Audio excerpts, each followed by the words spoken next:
Assalamualaikum warahmatullahi wabarakatuh. Perkenalkan, nama saya Lastuti, NIM 1914080025, jurusan Tadris IPA Fisika A, Universitas Islam Negeri Imam Bonjol, Padang. Baiklah, di sini saya akan membuat video untuk ujian akhir semester mata kuliah Biofisika tentang mentranslatekan video berbahasa asing. Lokasi.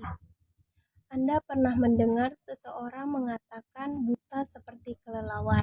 Ekspresinya salah arah, di mana pada siang hari beberapa jenis kelelawar dapat melihat hampir sama baiknya seperti manusia, tetapi ketika matahari terbenam, kelelawar di malam hari lebih mengandalkan telinganya daripada penglihatannya.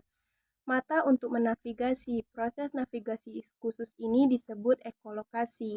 Ekolokasi kelelawar menggunakan kombinasi telinga, suara, dan gema mereka untuk membuat peta perspektif yang memungkinkan mereka melihat dalam keadaan gelap. Mungkin Anda bertanya-tanya, dari mana berasalnya gema? Gema adalah refleksi dari bunyi-bunyi yang sampai ke pendengaran.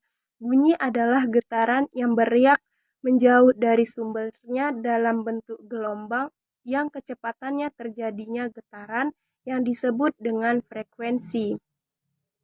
Tidak merasakan nada di luar jangkauan ini, kelelawar di sisi lain dapat mendengar dan menghasilkan suara pada frekuensi lebih dari 100.000 gelombang per detik. Jauh jangkauan manusia, dan mendengarkan di sini kami telah memperlambat kicauan kelelawar sehingga Anda dapat mendengarkan kicauan ini. Langkah pertama dalam proses ekolokasi kelelawar yaitu suara utama yang akan digunakan kelelawar untuk mendeteksi informasi tentang sekitarnya. Kelelawar mendengarkan saat kicauan meninggalkan tubuhnya dan memantulkan dari sekeliling ketika suara kembali ke kelelawar. Tulang rawan telinga luar menyalurkan gelombang suara ke saluran telinga.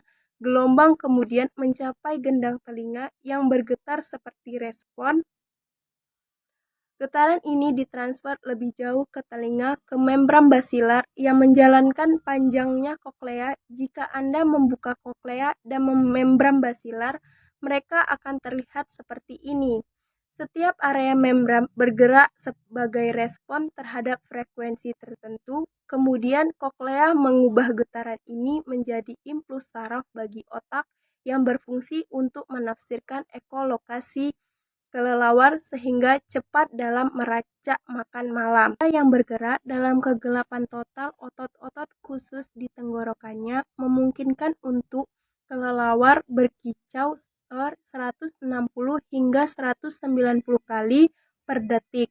Karena menerima begitu banyak informasi, sekaligus harus membedakan informasi yang relevan dari gangguan sinyal. Untuk melakukan ini, kelelawar menggunakan kicauan dengan pola frekuensi yang bervariasi, yang masing-masing menggemakan objek secara berbeda tergantung pada ukuran objeknya, bentuk dan jarak dari kelelawar. Kemungkinan dengan menganalisis intensitas gema yang dihasilkan, ia menciptakan peta mental dari ruang fisik di sekitarnya saat mencari mangsa.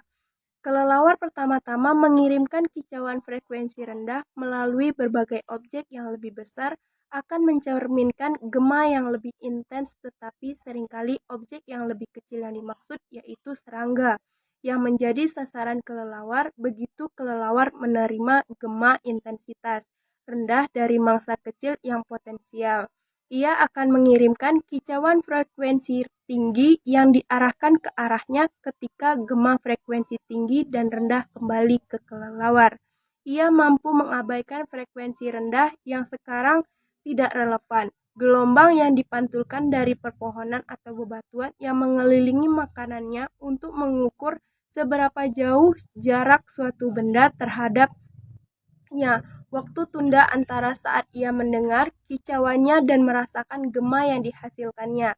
Informasi arah berasal dari membandingkan informasi yang tidak diterima kelelawar di setiap tahun. Misalnya, mari kita bayangkan bahwa kicauan kelelawar bergema kembali dari serangga ke sisi kelelawar. Ini sejak telinga ini lebih dekat dengan serangga, ia akan menerima suara sebelum telinga lainnya, dengan menafsirkan perbedaan antara ketika menerima gema di setiap tahun. Kelelawar dapat mengarahkan dirinya sendiri ke arah serangga itu satu-satu. Jenis hewan yang menggunakan ekolokasi yaitu paus pembunuh lumba-lumba, lumba-lumba, dan beberapa burung juga melakukan ekolokasi. Para ilmuwan mengembangkan sonar dan radar mendapatkan ide mereka dalam studi ekolokasi pada kelelawar dan paus. Angkatan Laut Amerika Serikat dan kelompok peneliti lainnya sangat tertarik pada ekolokasi karena dapat menghasilkan lebih banyak teknologi. Mungkin Anda berpikir dua kali ketika seseorang mengatakan buta seperti kelelawar.